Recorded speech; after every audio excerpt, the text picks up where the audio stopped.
enjoy short musical interviews to keep the energy flowing. Our first speaker is Racha Belokda, a young Moroccan engineer, a student at Hassan Seged University of Casablanca and passionate poet. She will share with us how language and creativity shape identity and hope.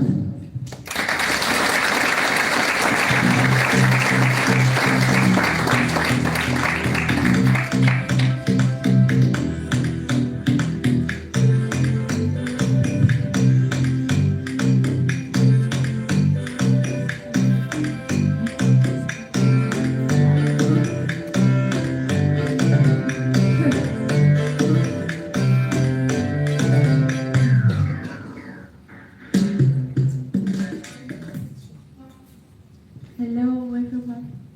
Backstage, I kept whispering myself, I won't be nervous. But being here on the stage in front of you all, God only knows how much longer. But you know what? This nervousness is part of being human. And since we're here today to talk about humanity, we should be proud of what makes us special and focus on it instead of to hide it.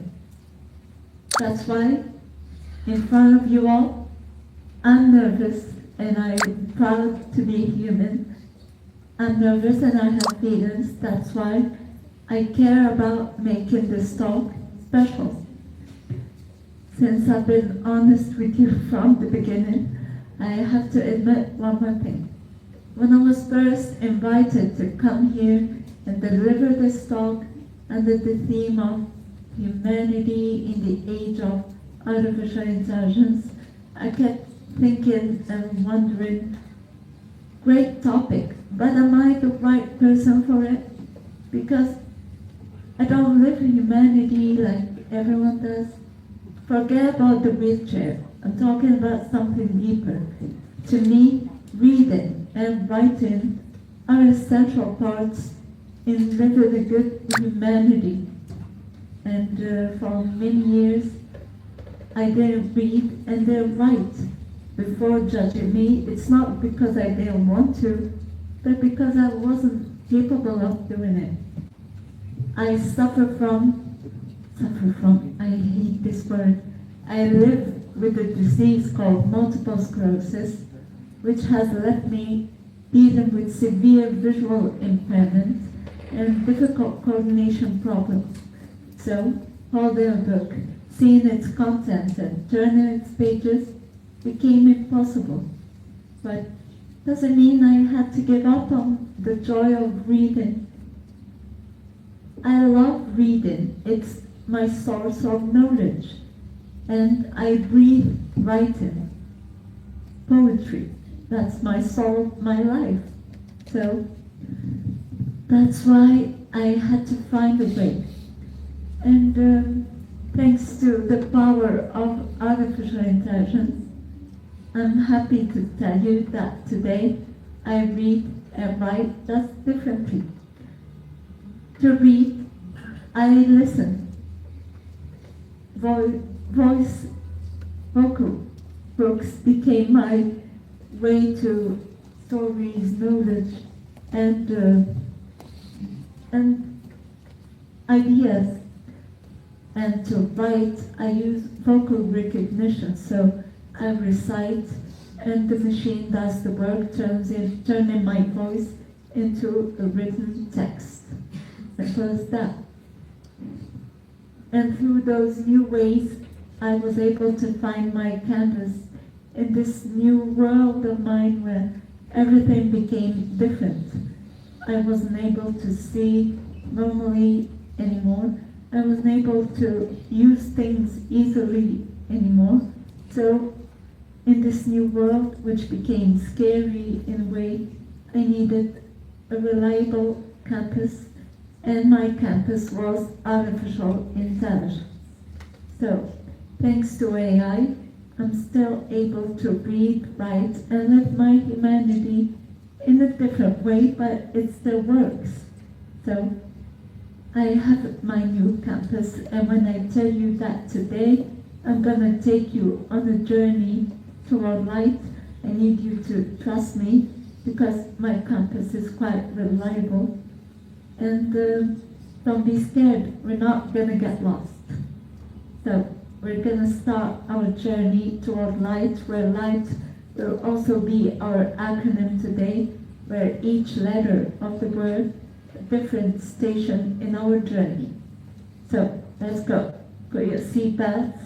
Our first station, letter L, standing for listening. Now when I say listening, it isn't just hearing words, it is focusing on tones, the way words are being said. That's why music was something helping me empower my capability of following rhythm and tones, timing, to make my poetry not just looking good on paper, but also sounding good while being recited aloud. So now when I say, when you listen to a book, you have to focus on the feelings that the person reading the book wants to transmit, focus on tones, even silences between words, try to find meanings in them. And I'm pretty sure that when I say listening, we all think of music at first. That happens to me as well. Music is a great way of entertainment, and as I said, it helps in writing poetry, because with it I learned to focus on rhythm and tones, and it makes my poetry sound good when being recited aloud. And with this new way of reading books, using listening, it's easy to imagine books becoming alive. And with that new way of reading, I could imagine many things. And our next station in this journey will have to be imagination. Letter I standing for imagination. Now, reading helps empower our imagination, because I actually invite you to imagine right now ourselves being in a time machine, and let's go back in time when we were kids. We all did read some stories, fairy tales, and imagine ourselves being poor girls, the beautiful princess, falling in love with that handsome prince and traveling to lands of beauty and purity, and for boys being the heroes, fighting dragons and spreading peace in this world. That's why imagination was strong in our childhood. And as we grow up, this imagination became creativity, the creativity we use to make this life better, this world a better place. Even AI was created using some creative codes and developed to become the strong artificial intelligence we know today. Now, you know what's the thing about creativity? Sometimes it can get out of control, and as humans, we know that we did create some harmful things. Thinking of mass destructive weapons, for example. I mean, I can't think of anything useful in them. As their name says, they're used to destroy lives, destroy humanity. So it's like humanity created something to destroy itself. Doesn't make any sense for me. So in order for this creativity to stay useful, it needs guidance. Guidance starts with letter G, so it works well as the second station in our journey. G standing for guidance.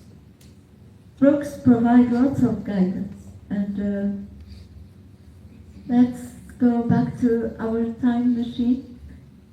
childhood again.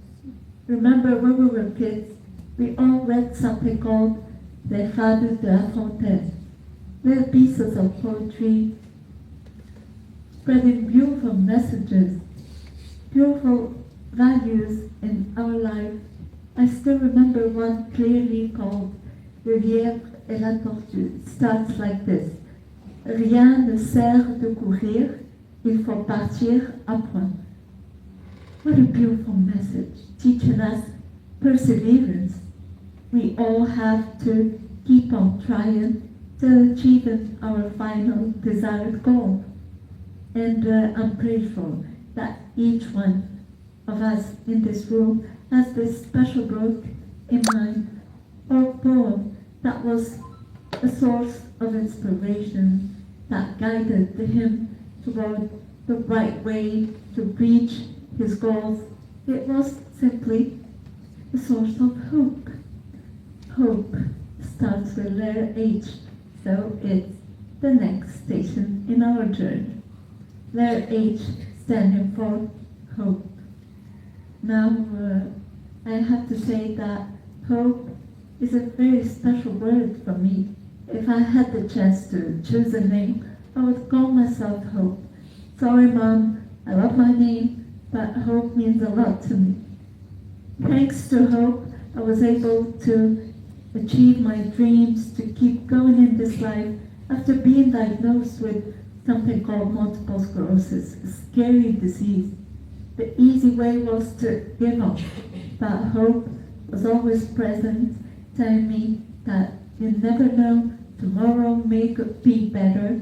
You may find a treatment for your disease. So stay strong, keep on going. You have dreams to achieve. And thanks to hope, I was able to become an engineer like I wanted. I was able to publish my first poetry book recently, and the second one is going to be published later this month. Publicity stunt. But you know what? With hope, I was able to live and continue in this life. Even my first poetry book was entitled Hope, since in it I tried to offer the hope and share it with everyone reading my book, trying to make it easier for others to reach their goals. And I get so happy when someone comes to me telling me that I read your poetry and it was so inspiring, providing me hope to achieve lots of things. Only then I discovered that hope travels from pages to readers and from readers back to the author. And I'm pretty sure that each one in this room has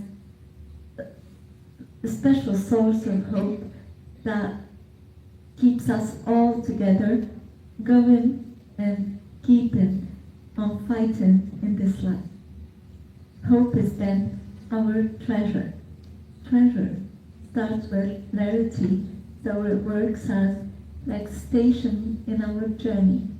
Letter T standing for treasure. Our treasure here isn't gold, it isn't jewelry, it is truth itself. The truth we find in many books, in various fields, scientific truths in science books, truth about philosophy in philosophy books, truth about politics in books about politics. But is there truth about politics anyway? Forget about it. Truth about ourselves if we choose to see it. And the truth we have to know and see is that no matter how artificial intelligence can be strong, the true power resides within us. We're the ones who created artificial intelligence, so it can't be smarter than us.